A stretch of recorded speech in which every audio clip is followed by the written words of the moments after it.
Welcome to episode 42 of Cyclops is Waiting for Me, an X-Men The Animated Series weekly recap podcast. I'm JC, and I have just combined G Fuel and vitamin C. I was going to try to come up with a funny name. That's not going to work. I'm Rod. Nope. I'm bad at jokes. Cyclops is Waiting for Me is our weekly podcast series where we're going back and watching every single episode of the original 1992 X-Men The Animated Series in their original intended script order, building up to the release of X-Men 97, coming in Disney Plus in 2023. Some quick reminders. We are a recap show about a series that came out 27 years ago. There will be spoilers. If you don't want it spoiled for you, pause the podcast, watch the episode, come back. We'll do our best to avoid mentioning anything about future episodes that we haven't covered yet. And we are currently not sponsored by or affiliated with Disney or Disney Plus in any way, shape, or form. Don't forget to follow us on social media at Cyclops IWFM Pod on Instagram, TikTok, Twitter, and Facebook. And of course, make sure to follow us on all your favorite podcast services.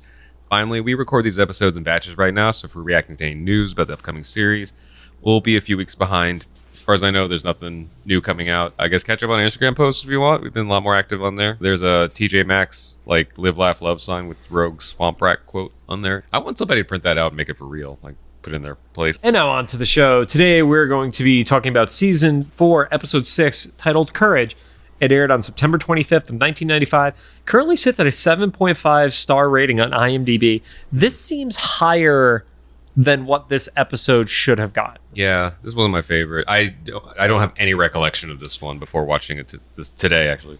Yeah, and also apparently there is a story point that Matt Robb remembered in our HeroClix unboxing episode that I did not. Called him wrong on it.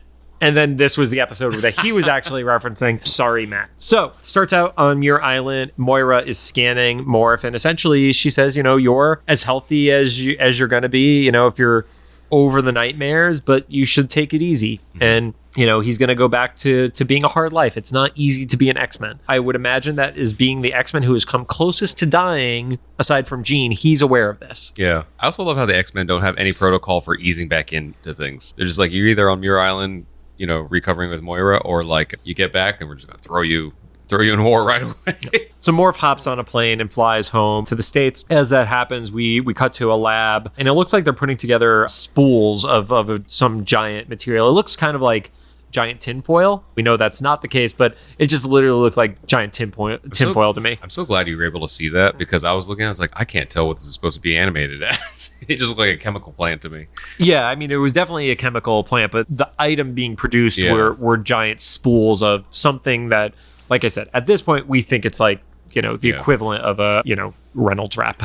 I love that we zoom into like a specific scientist who's complaining about the $1 billion business they have got going, but they can't get their cell phones to work correctly. Yeah, it was like $800 million on materials, but they couldn't get their cell phone. He also had like one of the more modern versions of a cell phone that we've seen in the show so far. Yeah, it wasn't like the car brick.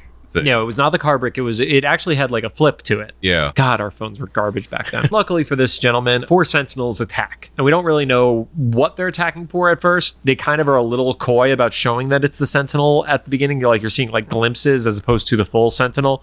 But then you get the reveal that they're just straight up stealing these material spools. Yeah. Jump over to the mansion. Everybody is running to the war room. And there's this really interesting animation shot where it's Beast and Wolverine running side by side through the hallways that I almost got nauseous from with the animation choice that it was. It was like, it was very choppy. It had a really weird frame rate to it, and I was not loving it. I was preoccupied and distracted by like how I was, it was like, the color scheme made me think that it was Rogue in that group, but it didn't look like Rogue, and then I had like focus on it. I was like, that's Storm in a really wild new outfit. Yeah, Storm was in just a different outfit. Yeah. Yeah, and unlike 2 episodes ago where we were talking about the Wolverine and Rogue outfits being created for the toy line, I found no reference to this Storm outfit anywhere. When I was a kid, I got all the Storm stuff, and I don't remember this one at all. Like I said, in my head, I was like, well, Storm and Rogue do go shopping a lot together, so this looked like an outfit that Rogue would have picked out for Storm. Just kind of the color scheme, you know? But the funny thing for me, like to go off on the action figure tangent, is the Storm figure that originally came out was not the animated series outfit. Yeah. It was a all black outfit with a yellow lightning bolt that lit up inside of her. So it was forever before we got an outfit that was actually matching this one. And it was just like a repaint of that old one with a plastic like wing cape thing. Right. That they added to it. Yep. But as they run into this room, everybody's panicking, kind of like wondering what's going on. And they see there's a welcome home banner. Yeah. And everybody's super confused. They're like, but Gambit and Rogue are going to be gone for another week. It's like, Wait, what? Yeah, where'd they go? Where did they go together? That's just completely brushed off, and I guess it is what it is. You know, they had like catering and stuff like that. I was like, in the middle of the night. Yeah, they're like, this is kind of weird. But Wolverine is the first to realize it, and he actually smells in disbelief, and it's Morph who walks through the door. It's a bromance, man. It's a total bromance moment. It is everything that Deadpool wants to have with Wolverine, because he knows it can exist from Morph. Yeah. And we don't know if it's even if Deadpool wants to have the relationship with Wolverine or Hugh Jackman. It's both. Yeah. Deadpool is selfish. But as we're getting this, heartfelt reunion, there's an alert from Zydex Industries, which has no real meaning or anything behind it, that has been attacked, and they were creating a synthetic polymer. Professor X is like, we should investigate this. Because I think they said it was like as thin as cloth and 100 times like stronger than steel. Right. So it was like, okay, who could want this? So, to Rod's point, there is no time to welcome somebody back and make sure they're fit and in fighting shape. It's like, yeah, you should go. Go check this out. Morph, wanting to be a team player on this, accepts, and him and Wolverine are going to go. He promises he'll take it easy, but he goes through a series of changes. He transforms into a John Wayne style character. He gives the Pilgrim comment, so that's how you knew it was John Wayne. He transforms into Strong Guy, and he also transforms into this nerdy scientist. I couldn't place who the nerdy scientist I don't know was. who the random dude was. The John Wayne thing was interesting to me because not only is he a known character, but also in the real world. And it wasn't just that he was a John Wayne-like character, because I watched the subtitles on. They actually said as John Wayne. Oh, they actually acknowledge it in the subtitles? Interesting. So either there was, I don't know, it was just some writer's joke or whatever, because there's no real highlighted reason that John Wayne should have showed up in a kid's show. I mean, no, but it does go back to the original episode where Morph debuted, and he's just turning into the people on TV and making the Richard Nixon style jokes. Yeah. It's very much his MO. But the thing that is interesting, in theory, I don't know if there's any way, and this is something I saw online. It is not my own theory, but I am totally backing it, that he would know who Strong Guy was, because the first time they see Strong Guy, he's a member of this military unit with X-Force. X-Factor. But he makes a comment that's wrestling vibes. So there's a theory that Strong Guy, before joining X-Factor, was publicly a wrestler, which would make sense for him from a body type perspective. And that's why he makes the wrestling comment for tracks. it. Yeah. I also had another note here that Wolverine is so visibly happy. Yes. And I don't think we've seen Wolverine this genuinely happy since he got Kazar's tiger, Zabu, as a pet. Wolverine just needed a cat to be happy, or Morph. He needed a saber-toothed tiger. Him with a regular cat would not have cut it. We don't know that yet. We haven't seen him. So Wolverine and Morph head out together. They get to the location, and then they use a drone to scout the area, which at the time was pretty futuristic. Yeah, and it has a GoPro that's broadcasting to them essentially. But the shot is really weird, where they do the stare towards the camera, look at each other, pause, look back at the camera, pause, look back at each other, pause, and then they say something. It is... Yeah, there's no dialogue. There's no dialogue. It's just really weird. We have to pad out 10 seconds to show what the drone is seeing. And, Wolverine and Morph are breaking into a government facility. Again, As far as PTSD is let's send Morph to doing the last thing he did where he almost died. Yeah, so that was... That was a thing. Morph pulls a classic trick where he turns into a soldier, essentially somebody's higher rank, tells the person on guard to keep moving, that he's being relieved. Wolverine cuts through a padlock to let them in, and at that time a helicopter goes overhead. So timing was a thing. They start running. Wolverine sees a wall and just decides, I'm going to cut through this. They break into the area that had been attacked previously by those Sentinels. Of course, because the Sentinels were there, Wolverine smells something. So I don't know if there's maybe some specific combination of polymer and oil or whatever it is, but the nose knows, and he very quickly is like, yep, didn't find anything, let's go. Yeah, he's like, oh no, of all the things. Yeah, and obviously Morph doesn't question it. He's like, okay, cool. But as they're walking out, he sees the giant Sentinel footprint. And I was wondering, were they trying to show PTSD? And it's actually confirmed previously on the making of an animated series that it was intentionally meant to be a PTSD style moment. Yeah, because he's heavily triggered, which fair. So at that point, Morph sees it. He reacts to it. He essentially asked Wolverine, did you know? And Wolverine, falters for a second. And as he does that, Morph is like, you don't have to baby me. I'm good. Cut back to the mansion. They're still in the war room. Beast is taking down decorations. And it's like, oh, this must really suck for Morph. And he kind of gives a Moby Dick comparison. Yeah. Which I don't know if this is exactly a Moby Dick scenario. Yeah, because he was hunting him, and that became his thing, right? Yeah. It's like, Morph isn't actively going after the Sentinels. Right. It's just something from his past that was like the most traumatic thing. Right. And I mean, I guess it could be seen that, you know, Ahab was hunting Moby Dick and Moby Dick was also hunting Ahab, but at least then it was like a two-sided scenario. Yeah. This is a little closer to like It Follows. Yeah. We find out, you know, this like cave in a desert scenario that Master Mold is still around. And it's just his head. Just his head. And it's looking to be rebuilt utilizing those polymers that the Sentinels had stolen and needs to bring Bolivar Trask and Henry Gyrich, you know, to help finish off the scenario. And two things that happen.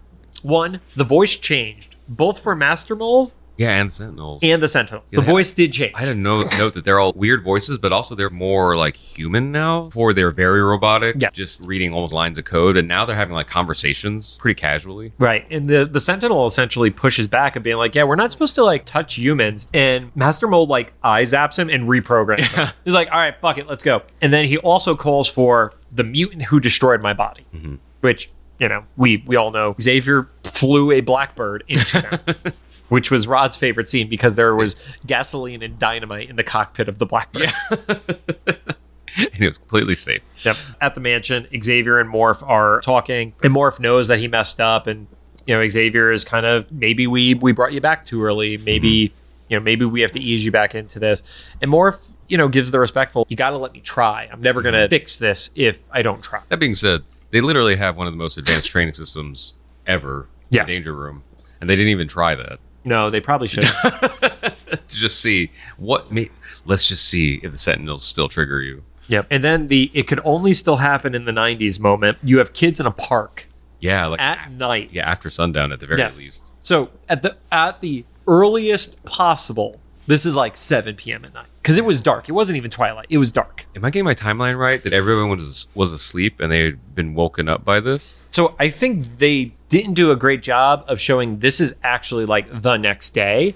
Yeah. Because to your point, if they had been woken up by this, that means they were woken up by the return. They flew out to this facility, and then kids are playing in a park at like 4:30 in the morning. So I think this is like a next Next night. day, okay. Yeah. It may have supposed to have been the next day because Jean and Scott and Storm are in a car. Yeah, I saw that. So I don't know if it was like that was supposed to be morning and it never got translated appropriately. Like, it was like very early in the morning. Well, still, but kids in the park play anyway. Yeah. No, I think there was something mistranslated to the animators that they didn't know it was supposed to be daytime. Gotcha. That is the only scenario because like are Xavier and Morph going to be like walking outside at 4:35 in the morning after just returning from a trip? Like, also, dude just traveled from a transcontinental flight right into a mission. He should be sleeping. I'm sorry. And so, like you said, Cyclops, Jean, and Storm are in a car, and the Sentinels also fly over them. Right. And they're all like, oh, that can't be good. Right. And then there's an intruder alert, and as that happens, 3 of the Sentinels attack on the lawn, and they are targeting Xavier directly. Mm-hmm. Beast and Wolverine run outside. Xavier's out there too. He has like a hidden gun, like a handgun in his. Yeah, he has a handgun like in his floating wheelchair, which is pretty sick. Morph's out there too, but he just freezes up. Yeah, and I feel like Xavier should have reacted a little quicker. Mm-hmm. He has the gun, but he doesn't start like taking shots very quickly. The Sentinels go for the capture on him. Beast pops out, and he has his like backpack gun thing, which I guess is the expansion on that Shi'ar tech that he has. Because let's be real, Beast without a gun, not super effective against the Sentinels. Yeah. But he does shoot one right through the chest, which is pretty damn impressive. Awesome. Yeah. He starts shooting at a second one while the third one flies off with Xavier though. And Morph is crying. Like he's suffering. He froze. He knows he let people down, but what else was he going to do kind of scenario. Yeah. And inside the mansion, they can't find Xavier, and Jean says like she knows that he's unconscious because she can't find him. Right. Telepathically either. Yeah, and they realized he had gone southwest. They knew the direction that they were flying. Well, I guess that's true. You could see them at least. Yes, because robots are going to go the quickest route. They're not going to we're going to divert up through Canada. Robots don't need to divert. And Morph is understandably blaming himself. Wolverine's trying to comfort him because Morph is the only person Wolverine actually cares about emotionally. Yeah, Morph calls himself worthless. Wolverine says nobody blames you. Scott says both of you shut up. I love that because I was like, it's just so urgent, but also man, he's just a real buzz killer. He didn't have to. There was zero empathy from Scott at that point. Scott is very much the let's get down to business. He has Beast hack into it, and there's 2 sets of coordinates. Oh, into the Sentinel head. Into the Sentinel head. Sorry, yeah. The Sentinel that Beast shot through, the head was not horribly damaged. It was enough that he could still make some information out without overloading it. There's 2 sets of coordinates in there. So one of them, they call the mansion. What's interesting is the actual coordinates are closer to the New York-Canadian border as opposed to New York City. And then the other one, which is assumed to be where Gyrich and Trask are, is actually in the middle of the ocean. Okay, so wait, cave in the... Okay, sure. No, it's a translation scenario where the numbers were not... They just picked a number. Yeah, they just picked numbers, essentially. And then Cyclops is like, well, we're all going to go get him. And then he's like, except you, Morph. Yeah, we need somebody to stay behind in case Professor X reaches back out to us. Which, they finally found someone to replace Jubilee for staying home. Here's the thing, though, man. I get it. Yeah. After this dude just froze, he's not the one you want to bring back out untested. Yeah. You've already seen... It happened twice. Yeah, it's happened twice in a very rapid succession. Mm-hmm. So, jump over to, the jungle setting, and Gyrich and Trask are in this, hut that they've built.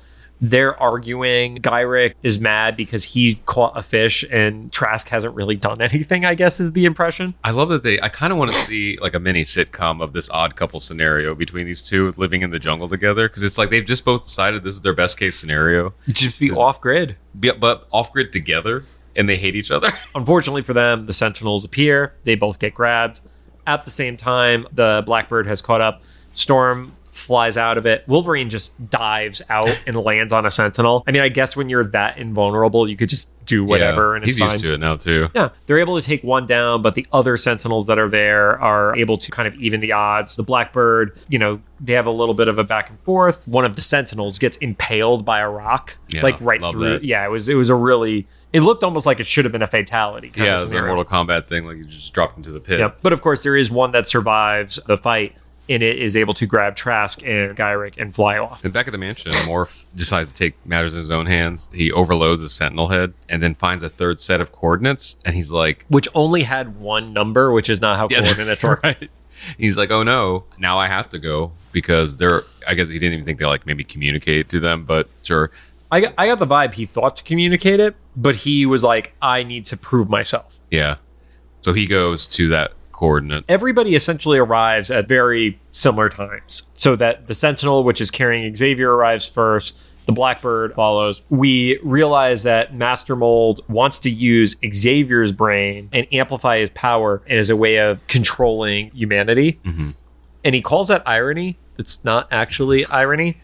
I guess he was saying using a mutant's powers to destroy mutants, maybe. It was a very Alanis Morissette irony. Yeah, it was definitely an Atlantis one. Wasn't it the plot to one of the X-Men movies too, using Cerebro and Xavier against the rest of the world? It's been so long since I've watched them. Yeah, I vaguely remember something like that, where amplified Xavier's power is going to kill all the mutants on the Earth or something. This would later get used in Uncanny Avengers, which was a Avengers team that was half mutant, half standard Avengers, and the Red Skull used Xavier's brain to amplify hate. Oh, okay. Yep. Because there was a point where Xavier was dead in the comics. Okay, sure. Yep. X-Men attack. They start getting the upper hand, but Storm almost gets buried underneath some rubble. Right. Tide starts to turn. As it's happening, Morph. It's great. He saves the day. He saves the day. He first turns into Omega Red, which also don't know when he saw Omega Red. Right. Because Omega Red was not around in the early years, unless, I don't know, maybe Wolverine told him about him or something like that. So let's give a pass on Omega Red. As he takes out the Sentinels, there's a stray shot from one of the Sentinel hand beams that shoots the harness that is holding the Master Mold's head, so that drops to the ground. Another one grabs Morph. He turns into Sasquatch from Alpha Flight, showcasing the strength. And this one was a little bit different, and I think we had this similar challenge with Mystique, where it looks like he's not only physically turning into them, but he's also acquiring their powers. Yeah. I think that one's a little bit of a leap. It's a little mystical on top Yeah. of the physical thing. Right. At one point, Jean is in need of saving. He transforms into the classic Angel, costume, which we've seen a lot of that costume in the last, 3 of the last 4 episodes, essentially. That one kind of makes sense because he would have known him from the OG team. At the very least, he would have had access to the tapes and stuff that would have had it. Yeah, absolutely. So this was my real question was, he turned into Longshot. Where would that have come from? At that point, we see these little, spider legs pop out of Master Mole's head, and that's how it starts to, do battle with him, essentially. And then he turns into Longshot. Yeah, where would he have seen Longshot? I think that is the one that is the harder of the ones to explain. The strong guy one is a leap. Yeah. Omega Red, maybe Mutant Files. Obviously Angel and Sasquatch, those seem realistic because he never would have seen Longshot. He's so far removed from the team to the point that the last time Longshot appeared, no one else knew who he was. Exactly. Yeah, Jubilee didn't even know who he was at that point. So, I don't know. I think maybe your only chance of that would have been if something was recorded when Longshot showed up with Jubilee and then they were sharing information with Moira. I think that's the only chance of that happening, but it's definitely a reach. Or in his free time, he was just watching the tapes. Right. Or something. I don't know. That one definitely also feels a little bit of a reach.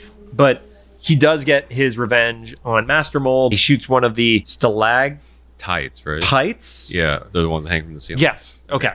Let's because stalagmites are on the ground, right? Sure, I don't know. But he shoots the top of the cave, and the spike goes right through Master Mold's head. Fatality. That starts a chain of events that essentially everybody has to run out. They do bring Gyrich and Trask with them. We don't know what happens to them. Yeah, but they're with them getting boarded onto the plane. Morph lets Wolverine and Xavier know that he can't stay. He's just not ready yet. Wolverine obviously doesn't want to see his best friend leave, but Xavier tells him to let him go, and when he can, he'll be back.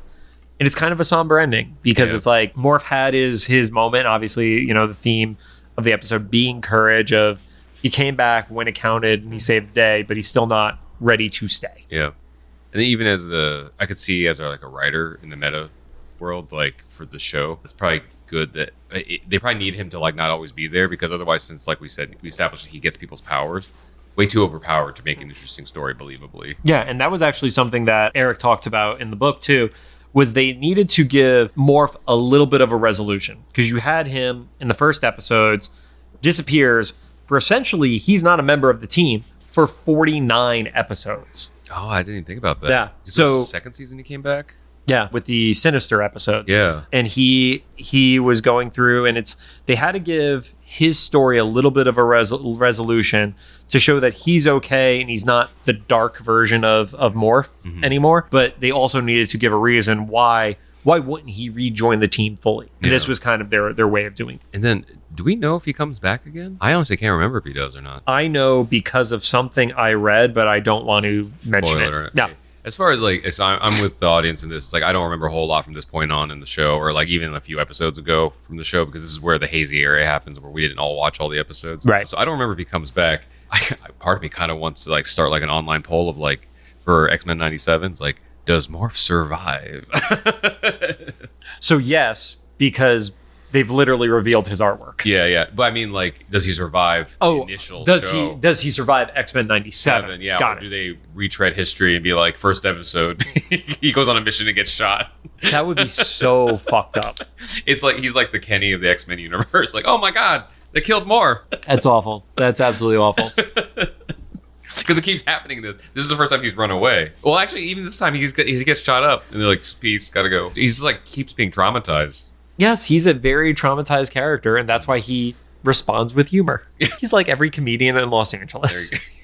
Yeah, there's not a ton of other stuff around this other than the original writer, Dean Steffens, actually wrote this episode originally under a pen name, because if you actually look at his IMDb, the list of writing credits he had at the time was so absurd that there may have been conflicts of other contracts at the time. Oh, okay.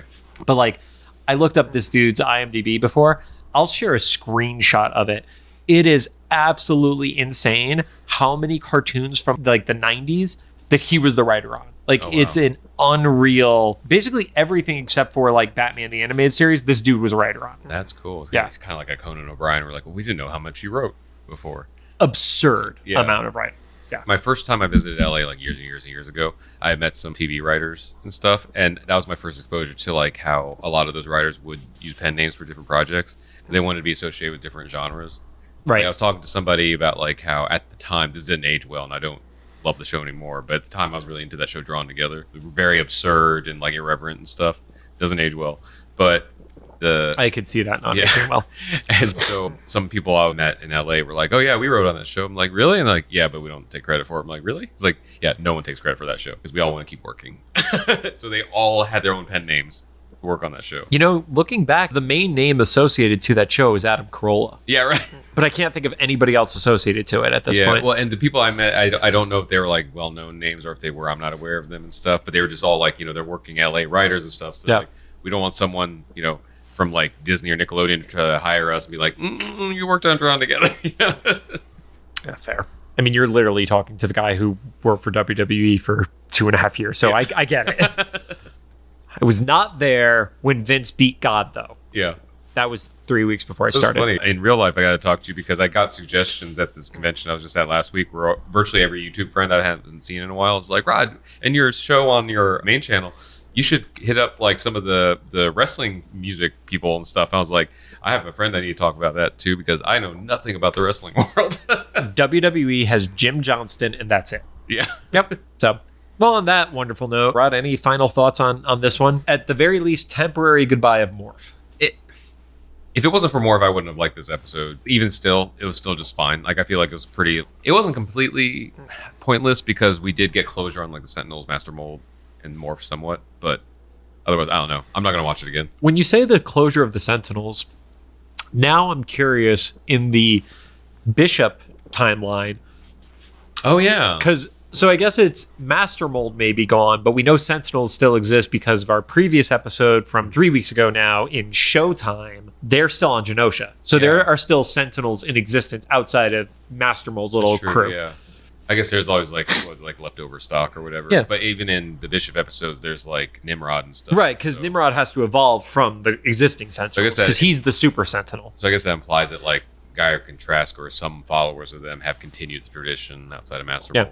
Which did happen in X-Men House of 92, the comic that is utilizing the world of X-Men 92, retelling modern stories of the Krakoan era. Your favorite series. It is really not good. I'm sorry. I mean, I'll give a shout out to the team who's working on the book called Exterminators, which Rod could not have told you who Boom Boom was going into that. But it is Boom Boom, Dazzler, and Jubilee, and I love that series. Right now, it's only one issue out by the time we're doing this recording. She's my spirit animal. Like, Boom Boom is fucking great. Boom Boom is being yelled at to go out drinking, and she needs to drink 4 beers before going out drinking with Dazzler and Jubilee. So he's like, these two are too happy. I guess that's true, though. You're going out with 2 mutants who their powers are being sparkly. Which, if that was me in real life, I would have exactly Boom Boom's reaction of... Oh, these are the light show girls. Let me do some This is like the fucking mutant equivalent of the Woo girls, basically. Yeah. And a little FYI, we're going to take a week off. Things are getting busy here at the end of the year, so we need to catch up on some stuff. But you should take this as an opportunity to catch up on older episodes of ours if you've missed them. There's plenty of them. But we'll be back not next week, but the week after. Thank you for joining us. If you have any thoughts, make sure to drop them in the comments for either the YouTube upload, official Instagram post about this episode. And if you like what you heard, we appreciate a rating on the podcast app of your choosing. You can find us on Apple Podcasts, Anchor, Spotify, Google Podcasts, CastBox. Oh, God, where's the NyQuil?